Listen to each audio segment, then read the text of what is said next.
Hello बच्चों, कैसे हैं आप सब। आई होप आप सब बहुत अच्छे से होंगे। बेटा, हमारी जो अनुच्छेद लेखन की सीरीज़ चल रही है उसके अंतर्गत हमारा आज का टॉपिक है प्राकृतिक संसाधनों का दोहन।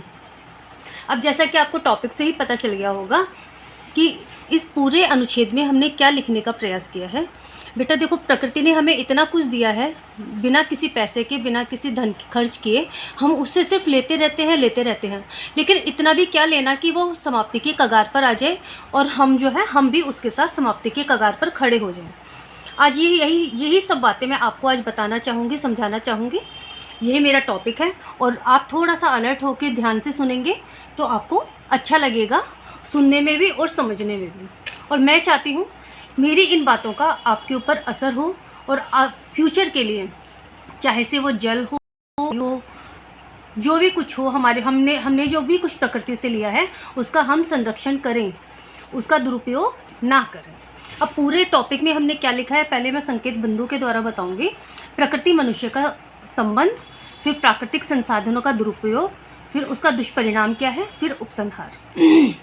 सदैव की तरह एक छोटा सा स्लोगन, ये मेरा हमेशा प्रयास रहता है कि जब भी आप एग्ज़ाम में अनुच्छेद या निबंध लिखते हैं तो एक स्लोगन लिखें तो आपका एग्जामिनर पे अच्छा इफेक्ट पड़े, अच्छा असर पड़े।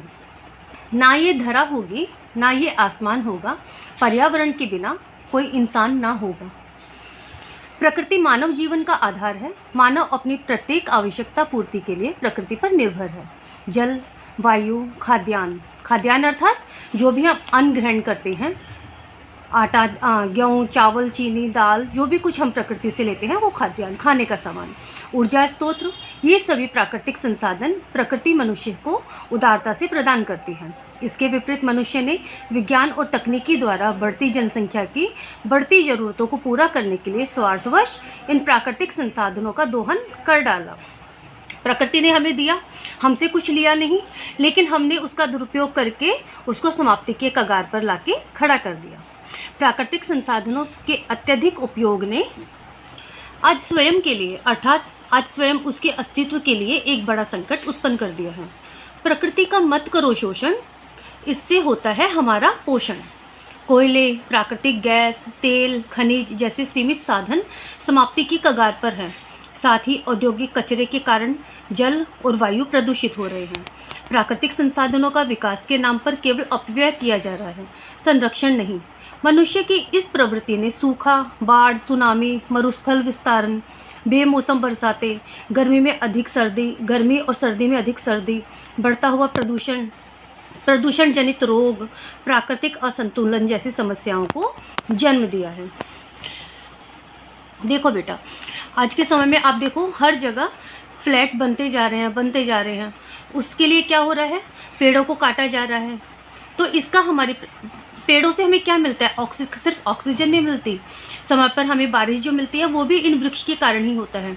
लेकिन अब बारिश आती है तो इतनी आती है कि बाढ़ आ जाती है, घर के घर बह जाते हैं। ये सब हमारे जो प्राकृतिक असंतुलन बना हुआ है उसी का दुष्परिणाम है। आगे देखते हैं। आज पर्यावरण असंतुलन बढ़ता ही जा रहा है। लगातार बढ़ती आबादी और औद्योगिकीकरण, प्राकृतिक संसाधनों का अंधाधुंध दोहन की वजह से आज वैश्विक तापमान लगातार बढ़ रहा है।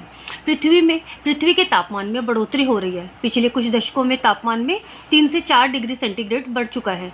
ग्लेशियर लगातार पिघल रहे हैं, जिससे समुद्र का तटीय इलाकों के डूबने का खतरा पैदा हो गया है। इसलिए अपने पर्यावरण को बचाइए।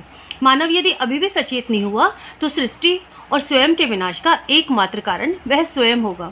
देखा, पढ़ते पढ़ते खुद इतनी टेंशन हो जाती है कि ये सब हो क्या रहा है और आगे क्या होने वाला है। आज हम जल पी रहे हैं, लेकिन हमारी आने वाली पीढ़ियों को जल मिलेगा पीने का, सोचना पड़ता है।